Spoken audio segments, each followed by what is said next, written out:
ಆಚಾರ್ಯರು ದೇವರ ಮೂರ್ತಿಯನ್ನ ಶುದ್ಧಿಗೊಳಿಸಿ ಅದಕ್ಕೆ ಜೀವಕಳೆಯನ್ನ ತುಂಬುವಂತಹ ಕೆಲಸವನ್ನ ಮಾಡ್ತಾ ಇದ್ದಾರೆ.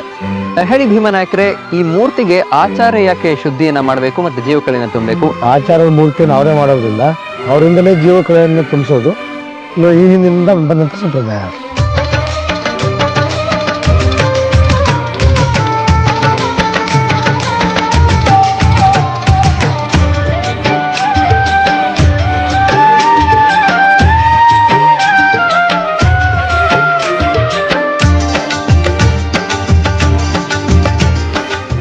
ಒಂದ್ ಕಡೆ ದೇವರನ್ನ ಶುದ್ಧಿಗೊಳಿಸಿ ಅದಕ್ಕೆ ಜೀವಕಳೆಯನ್ನ ತುಂಬುವಂತ ಕೆಲಸ ನಡೀತಾ ಇದ್ರೆ, ಇಲ್ಲಿ 5 ಜನ ಸೇರಿ ಬೆಲ್ಲ, ಹಾಲು, ತುಪ್ಪ ಮತ್ತೆ ಗೋಧಿ ಹಿಟ್ಟಿನ ವಿಶೇಷವಾದ ಎಡೆಯನ್ನ ದೇವರಿಗೋಸ್ಕರ ಪ್ರಿಪೇರ್ ಮಾಡ್ತಾ ಇದ್ದಾರೆ.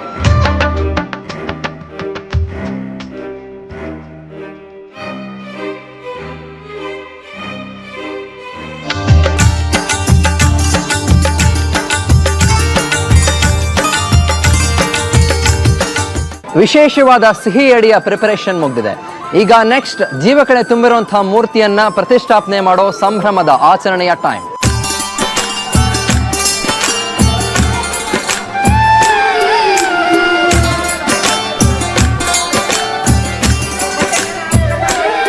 ಲಂಬಾಣಿಗರ ಸ್ಪೆಷಾಲಿಟಿ ಅಂದ್ರೆ ಶುಭ ಕಾರ್ಯಕ್ಕೆ ಮುನ್ನ ಹೆಣ್ಮಕ್ಕಳು ಹಾಡ್ತಾ ಸ್ಟೆಪ್ಸ್ ಹಾಕೋದು, ಗಂಡಸರು ಹಿತ್ತಾಳೆ ತಟ್ಟೆಯ ನಾದ ಹೊರಡಿಸ್ತಾ ಹಾಡ್ತಾ ಇರ್ತಾರೆ.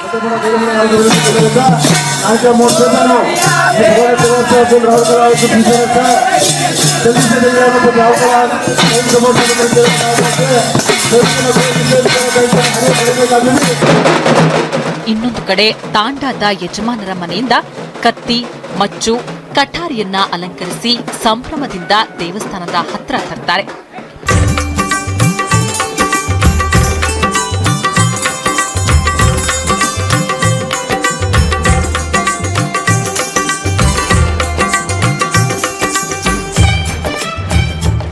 ಹಾಗೆ ತಂದಂಥ ಆಯುಧಗಳನ್ನ ದೇವಸ್ಥಾನದ ಮುಂದಿಟ್ಟು ತಾಯಿ ಮಾರಿಕಾಂಬೆ ಹತ್ರ ಒಳ್ಳೇದ್ ಮಾಡು ತಾಯಿ ಅಂತ ಬೇಡಿಕೊಳ್ತಾ ಮುತ್ತೈದೆಯರೇ ಆರತಿ ಮಾಡಿ ಪೂಜಿಸೋದು ಇವರ ಪದ್ಧತಿ.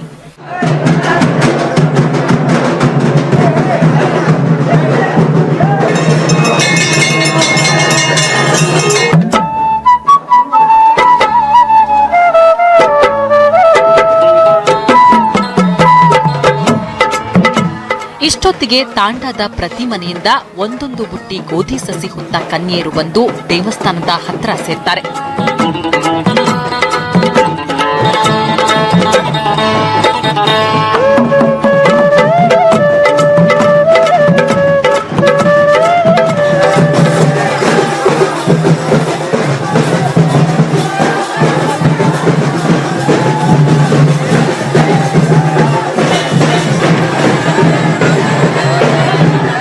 ಖಾಲಿ ಪಲ್ಲಕ್ಕಿ ಹೊತ್ತು ಗುಡಿಯ ಪೂಜಾರಿಯ ಸಮೇತ ಹುಡ್ಗೀರ ಮುಂದಾಳತ್ವದಲ್ಲೇ ತಾಂಡಾದ ಜನರು ಊರ ಹೊರಗಿನ ಬನ್ನಿ ಮಂಟಪದ ಹತ್ರ ಹಾಡ್ತಾ ಕುಣಿತಾ ಬರ್ತಾರೆ.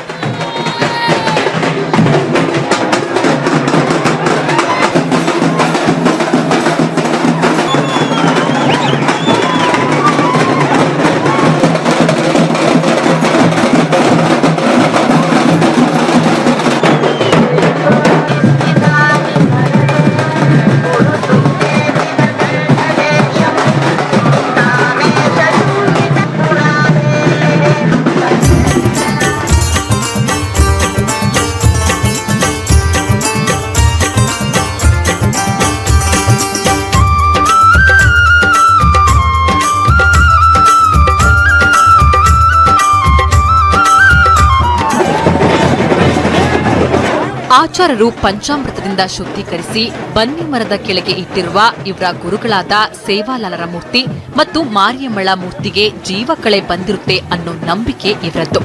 ಇದನ್ನ ತಂದಂತ ಪಲ್ಲಕ್ಕಿಯಲ್ಲಿ ಪೂಜೆ ಮಾಡಿ ತಾಂಡಾದ ಹಿರಿಯರು ಇಡ್ತಾರೆ.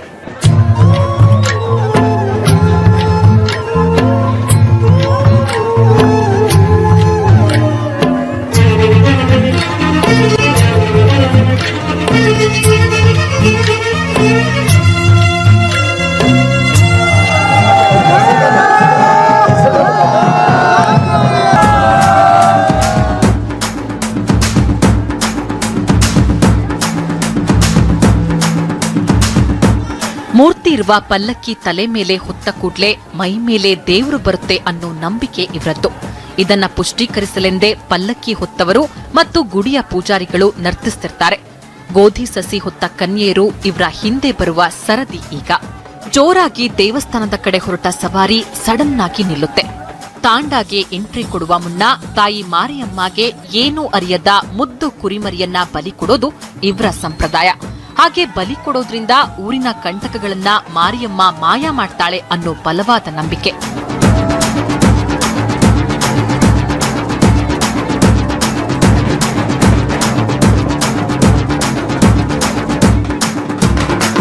ಗುಡಿಯನ್ನ 3 ಸುತ್ತು ಸುತ್ತಿ ದೇವಸ್ಥಾನದ ಎದುರಿಗೆ ನಿಂತ ಪೂಜಾರಿಗಳಿಗೆ ಆರತಿ ಮಾಡಿ ತಮ್ಮ ಮೂಲ ಗುರುಗಳಾದ ಸೇವಾಲಾಲರಿಗೆ ಕುರಿಮರಿಯಿಂದ ನಿವಾಳಿಸೋದು ಇವರ ಇನ್ನೊಂದು ವಿಶೇಷ ಪದ್ಧತಿ. ಇವರ ಗುರು ಪ್ಯೂರ್ ವೆಜಿಟೇರಿಯನ್. ಮಾರಿಯಮ್ಮ ಬಲಿ ಬೇಡುವ ದೇವತೆ.